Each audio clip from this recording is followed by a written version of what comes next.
Hola, muy buenas. Aquí estamos en la primera clase online de tecnología. Se llama Estructural 2. Y respecto a la primera clase que vimos que ya estuvimos en el instituto, antes de los cierres, pues os invito a que busquéis algo sobre alguna estructura que a vosotros os haya gustado, como por ejemplo la Allianz Arena, que es el estadio del Bayern de Múnich, o la Torre Eiffel, o otra estructura que os guste. ¿Vale? Venga, empezamos. Bueno, comenzamos con la diferencia entre qué es una fuerza y qué es un esfuerzo.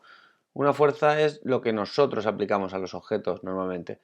Una fuerza es todo aquello capaz de o deformarlo, deformar el objeto, o de cambiar su estado. Si está en reposo, yo puedo cambiarlo a movimiento, por ejemplo, un balón que está parado lo chuto y se pasa a moverse, o un balón que está moviéndose, si hago una fuerza lo puedo detener, lo puedo pasar a que esté en reposo. Bien, normalmente las dos fuerzas que nos solemos encontrar en la naturaleza son las más importantes son la gravedad y el viento. Y son esas precisamente las que aplicamos para el diseño de las estructuras, digamos, edificios, que son casi siempre las que más se utilizan. Luego, ahora las vamos a ver. Luego después también hay fuerzas de máquinas, fuerzas de presión de los gases, como la que ejerce pues, el champán o la Coca-Cola cuando la agitas, pues hace una presión interna, la que hace con nuestros músculos, etcétera. ¿Vale? Vamos a ver ya directamente las fuerzas que actúan sobre las estructuras que nosotros solemos diseñar. A esas le llamamos cargas. Cargas porque casi siempre son peso hacia abajo.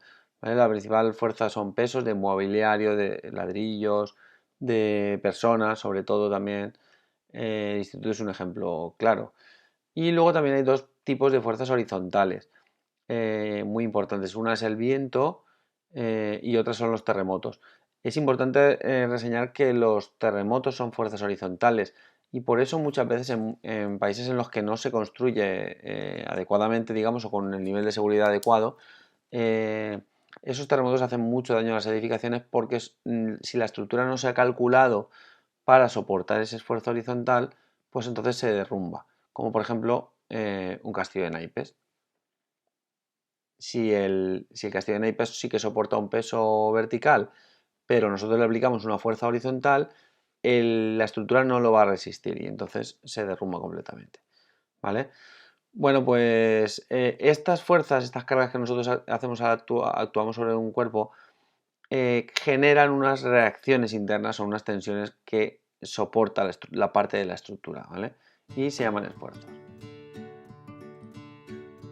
Bueno, vamos a verlas ahora, son 5.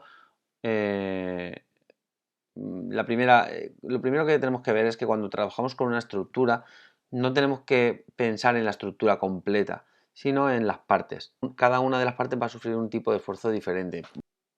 Bueno, la primera es la fuerza de tracción. Ojo, no atracción. Atracción sería que se atraen. No, esto es tracción, justo lo contrario. Tracción es que se estira. ¿Vale? Nos recuerda a tractor. Aquí tenemos una imagen de un coche pues estirando una especie de cable que lleva una caravana, ¿no? Y aquí tenemos también una grúa.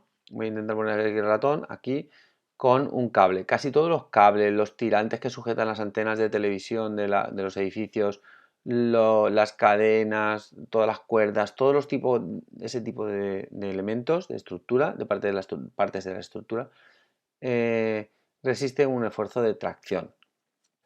Un truco que yo suelo decir en clase es que nos imaginemos que la parte que queremos estudiar, esta parte que queremos saber qué esfuerzo sufre, ¿vale? Porque aquí está la carga es esto, ¿vale? El peso, la fuerza que estamos ejerciendo es esta, y este es el elemento que sufre ese esfuerzo. El truco que yo digo es imaginarnos que esta parte de la estructura es de plastilina. Si tú te imaginas que es de plastilina, vas a ver enseguida qué le va a ocurrir. ¿Qué le va a ocurrir a este cable? Pues que se va a estirar. Entonces ya lo tienes claro, solo tienes que aprenderte que ese se llama tracción. ¿Vale? Bien, pasamos al 2. El 2 es compresión. Vamos a utilizar el mismo truco. El mismo truco sería imaginarnos que esta parte de la estructura, que sería la pata, o la pata de la silla, o la pata de la mesa, está sufriendo un esfuerzo que la vamos a convertir en plastilina y entonces pues vamos a imaginarnos qué pasa. ¿Qué le va a pasar? Pues que se va a chafar. Se va a chafar, se va a cortar, le puedes llamar como quieras.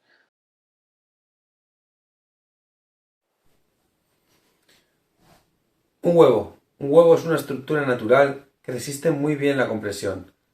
Pruébalo. Coge un huevo, intenta comprimirlo con una mano, solo con una mano, sin hacer... Bueno, comprueba que no tenga daños. Intenta comprimirlo, no lo hagas al lado de la tele, hazlo en la bañera, por ejemplo, encima de la bañera. Intenta chafarlo, a ver si eres capaz de romperlo. Pues seguro que no puedes. Venga, cuéntamelo. Bien, el tercer esfuerzo es muy importante en muchas estructuras de las que tenemos en casa, es la flexión. En nuestros casos, estos que tenemos aquí, los ejemplos son muy fáciles. La balda de la estantería, todo el mundo ha visto una balda doblada o una percha, o una barra de una percha cuando le ponemos muchas perchas, de un armario, perdón, no de una percha. Y entonces pues todo el mundo se da cuenta. Flexión, flexionar es una palabra más común, ¿no? Flexionamos los brazos, flexionamos las piernas, estamos doblando. Entonces es algo que estamos más acostumbrados a ver. Yo creo que este es más fácil, ¿no? Bien, este es el más difícil. El esfuerzo más difícil de ver es el cortante. Cortante es cortar, la palabra no es muy difícil, no siempre nos podremos acordar, ¿vale? Pero sí es difícil saber entender que hay una fuerza que está justo casi encima de la otra, pero un poquito a un lado, ¿vale? No está justo encima de la otra. Si os fijáis en las tijeras, comprobarlo en casa, cogéis unas tijeras y veréis que las cuchillas no están una encima de la otra, sino que están justo al lado. Eso ejerce una fuerza sobre el objeto, en este caso si cortamos papel, por ejemplo, o un palillo, pues ejerce una fuerza cortante que hace que se corte. Si pusiéramos una cuchilla justo encima de la otra, probablemente no se cortaría, se quedaría una encima de la otra y el papel no se rompería, ¿vale? Bueno, pues esto en las estructuras, digamos, en la estructura de edificios, que es lo que solemos estudiar, eh, es difícil de ver. Es difícil de ver que este punto. Aquí uno pensaría que lo lógico es que la viga se rompa por aquí, que sería el caso anterior de la flexión. Cuando pongamos mucho peso aquí, se va a romper en el centro o doblar en el centro, ¿vale? La flexión. Pero si la viga sí que es resistente, puede tener un punto duro aquí, ¿vale? Un punto difícil, un punto de un sobreesfuerzo, que es lo que estamos estudiando ahora, los esfuerzos. Bien, y vamos al último, el quinto es el de torsión. Torsión suena a torcer o retorcer, ¿vale? Es fácil, es fácil de ver. Por ejemplo, este ejemplo es muy fácil, lo podéis hacer en casa. Bueno, ¿qué podéis hacer en casa? Ahora que estamos aquí un poco, bueno, un poco no, confinados y no podemos salir, pues si tenéis una chuche, si tenéis algo que se pueda comer que sea de esa forma, que se pueda deformar, pues vamos a practicar. Vamos a practicar el esfuerzo. Primero sería el estirarlo, ¿vale? Vamos a intentar hacer el cortante el último, si vamos a comérnosla, si es una chuche, una nube. Estirarlo sería el primero, que sería tracción, después lo comprimo, fijaros que todos son fuerzas iguales y contrarias, o sea, con direcciones contrarias. Esta va hacia los dos lados, hacia afuera, estas son dos fuerzas que van hacia adentro, porque aquí el dibujo está un poco engañoso, ¿vale? Sería apoyar un lado y en otro. Este sería flexión, este es el único que tiene dos fuerzas aquí, una en cada lado de apoyo, ahora pongo un dibujo, y una fuerza que es la que lo dobla, ¿vale? En el centro de la pieza. Estos serían, ya hemos dicho, dos fuerzas, una arriba y otra abajo, pero no están justo una encima de la otra, sino que están un poco al lado. Y luego esta es una fuerza giratoria, ¿vale? Una fuerza giratoria aquí y una fuerza giratoria en el otro lado, en otra dirección. Bien, pues con esto podemos ver más ejemplos, podemos trabajar sobre los ejemplos. Por ejemplo, yo os recomiendo que sin mirar la respuesta intentéis ver en esta barra que hay, o en el columpio, que es un ejemplo típico de examen, ¿vale? Hay una cosa que quiero decir de aquí, de la barra. Normalmente los gimnastas se suelen poner magnesio, se ponen una especie de polvo para que resbale un poco mejor o para que se agarre y no resbale demasiado. Y la torsión no siempre se da en esta barra así. La torsión sería si realmente las manos estuvieran pegadas a la barra y entonces la barra se retorciera, ¿vale? Pero normalmente la barra se queda fija y las manos van resbalando. El de la compresión sí que está claro. Ya digo el truco. Imaginaros que es plastilina. En este caso, si es plastilina, ¿qué le va a pasar a la barra? Que se chafa.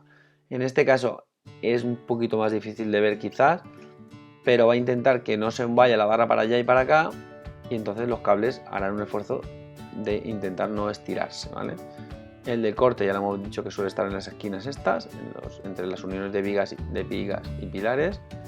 Y la flexión sí que está muy clara. La flexión está clara, que cuando algo se dobla es muy largo, pues se va a doblar y y ya, pues, si se dobla mucho pues se partiría.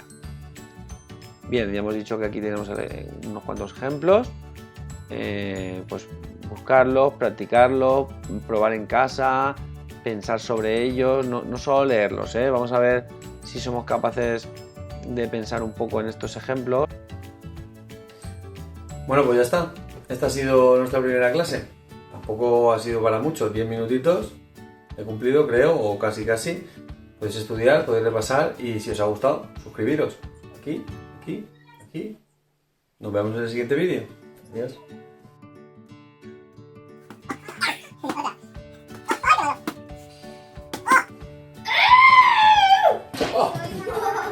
¡Ay, qué malo!